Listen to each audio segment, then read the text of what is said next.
Hello everyone, Roots here, and today I would like to give you my review and impressions of the first DLC pack for Dishonored, titled Dunwall City Trials. Dunwall City Trials is an interesting DLC. It's basically a $5 minigame pack. So if you're looking for story content, you're going to have to wait until, I believe, spring of next year. They are going to release 2 more DLC packs that are going to be story based, but those won't come until next year.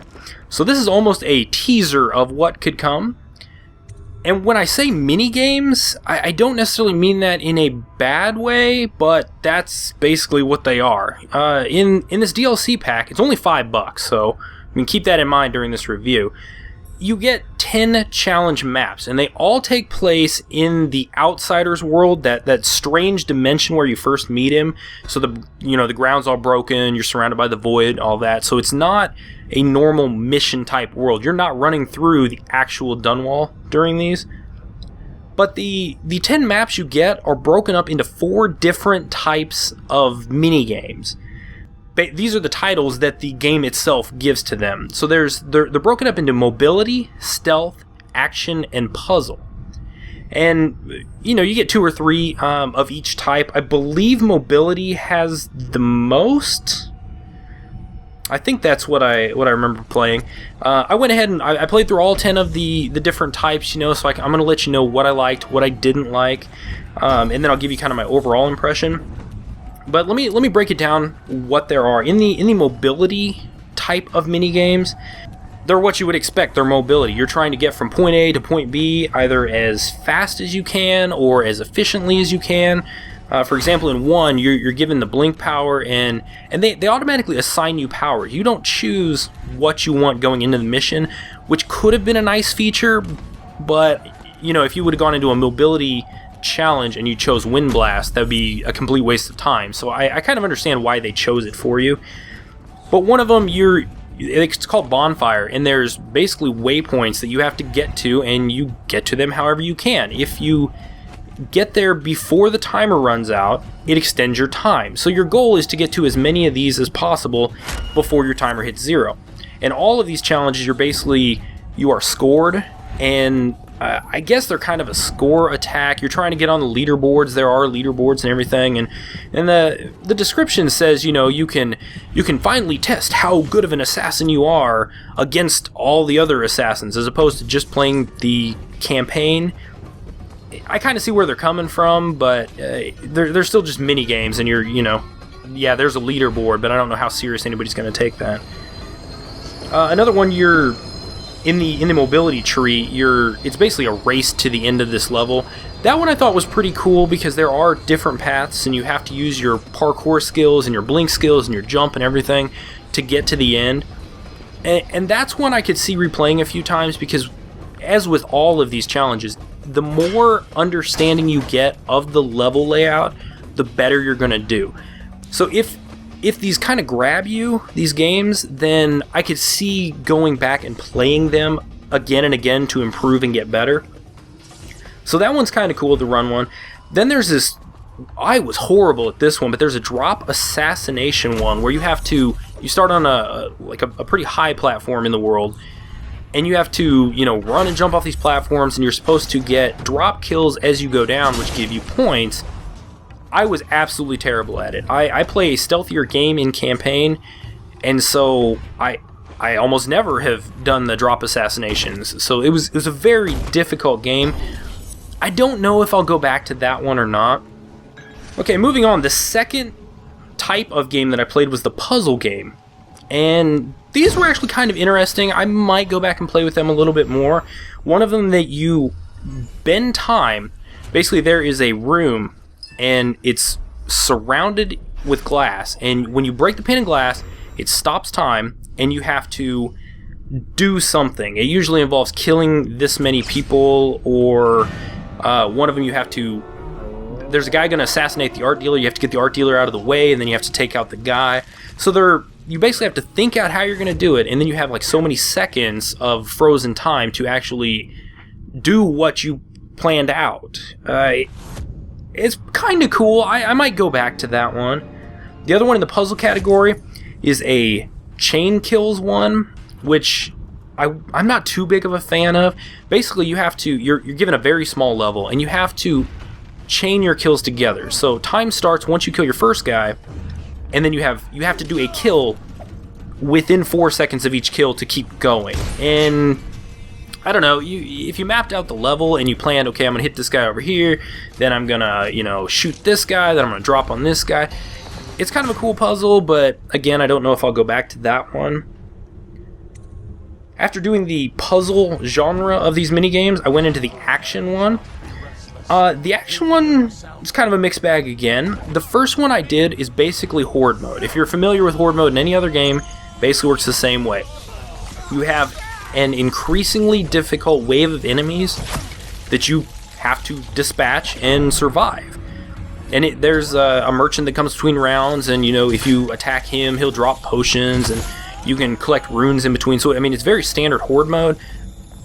I really enjoyed that, and I could see going back and playing that more. You're given an initial set of powers, and then when you get the runes, it expands on those powers. But it was kind of fun to play through, and the enemies do get harder, and there are warring factions, so you'll get guards and assassins, or weepers and whatever, and they'll fight each other, so you can play off that chaos. And it was a pretty good mix. You could sit back, plan out a little bit, but then they start pulling out guns and get more difficult. But I think finding the lay of that level, that could actually be a pretty fun one to keep going back to. The other one in the action category, I guess there's two more in the action category. They both revolve around shooting, and I wasn't a big fan of these. The first one is a crossbow run. You start out in a level, you have to crossbow some assassins, and once you kill everybody, you move on to the next room.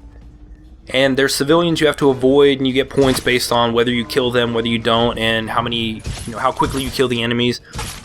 I don't know, I didn't care for it that much. The other shooting one I thought was a complete throwaway. Some people may enjoy this, but Dishonored is not freaking Call of Duty or Borderlands, or not even remotely close. So in this other action one, you have a fully upgraded pistol, or I don't know, maybe it's just a pistol, I don't know.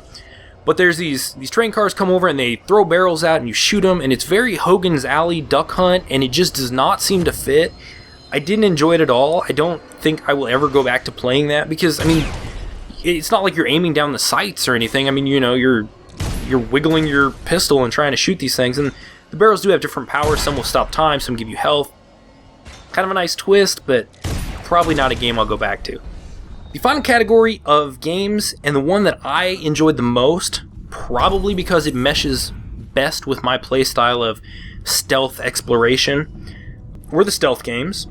In one of them, you burglarize a mansion. You basically have to sneak into the mansion, and there's a pretty good amount of guards. It's a little bit of a challenge, but you go in, you have to collect these 6 specific items, and along the way, you want to amass as much treasure as you can, and I believe time may play into it in the end. I'm not sure on the score, but you don't want to be detected. It's basically 3 strikes, you're out. If you're caught 3 times, then it's game over, but you don't want to kill guards, because that lowers your score. It's kind of like non-lethal will be best. Total ghost run in this will be the absolute best score. That one's kind of cool, but I think once you learn that level a little more, I don't know how much additional play there will be, once you kind of figure it out. But that one's not too bad. The last game, and the one that I enjoyed the most of all of these, was, I believe it's called Mystery Target. Basically, it plays out a lot like the Lady Boyle mission. In that mission, you didn't know who your target was until you talked to some people and you found out what color she was wearing. This is very similar. There are guards and civilians running around inside this mansion, and you have to kill one of them, though you don't know which one it is. So there are 4 clues scattered throughout the level, and you have to check these clues, and they will tell you who you have to kill. For example, one of them said your target is not wearing a hat, helmet, or a mask, so you can eliminate guards and whatnot. And you can kill your target before you have all the clues, but if you kill the wrong target, game over. So you need to be sure that you know who you're going to kill, or be really, really lucky. And I bet somebody's going to get high score by just killing somebody, and the first person they kill is probably going to be the target. That's going to be high score, I just know it. But because it randomizes the target every time you play the game, and there are so many NPCs in the level, I could see going back to this one and playing it a lot. There's a lot of replayability, so that was a pretty cool mission. Along with the 4 different mission types, you get the obligatory achievements that are, a part of every DLC pack, it seems. I believe there's 10 achievements, and they're the standard fare. They're, complete this mission, on a normal or expert setting, getting 3 stars, which is basically getting like perfects in the thing, or get through this without using any special powers, or, it's pretty standard fare for this. Other than that, that's it. You get the missions, you get the achievements, so you're not really getting a whole lot, but it's only $5. I mean, I'll spend $5 at McDonald's, so, yeah, you gotta kind of weigh that. So overall, having said all of that, how do I feel about Dunwall City Trials? I'm a little torn. It's a mixed bag, and I knew that going in. Based on what I had seen previously, I knew that there were going to be some things that appealed to me, some that didn't. I was really surprised by the disparity between the ones that I felt were really good and the ones that are really bad. Like the Duck Hunt Shooting Gallery one, I thought was stupid. And, feel free to disagree with me. I think a lot of this comes down to your playstyle and what you like to do. I don't like to shoot stuff and sit there in one spot. It's basically a turret section. I don't like turret sections. But then the one that plays out like the Lady Boyle mission, I could see going back to that and playing a lot. Or if I wanted a 15-20 minute diversion, I'll probably play the Horde mode one. So it just kind of depends on what you want to do there. Overall, I would say it is good. The gameplay is just as solid as Dishonored ever has been. Same mechanics, they didn't add anything new, there's no new powers. So if you like Dishonored, out of these 10 maps, you will probably find something you like. And for $5, I'd probably say go ahead and get it. Had it been a $10 DLC, I would probably not have recommended it. But at $5, I mean, I'm sure you can get a couple hours, of just messing around here or there. And, it may tide you over until the story DLC comes out. And I think that's what everybody who's really into Dishonored is waiting for. So, if you've got $5 to spare, and you like Dishonored, go get this. You'll enjoy it. There's going to be some things you're never going to play. There's going to be some that you'll probably go back to. But I'm sure everybody will have like maybe 3 or 4 that they'll really latch onto and play. So that's my recommendation.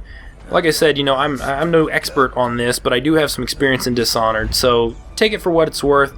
You'll have to base it on your playstyle. There is something for every playstyle, so I think you'll find something. So that's really all I have to say on Dunwall City Trials. $5 DLC. It's a bunch of mini-games. You'll probably find something you like. I doubt you'll like all of it, but that's what it is. So I'm going to wrap it up here. If you like what you saw or heard here, I only ask that you tell a friend about it. Other than that, I'm Roots. Thanks for watching.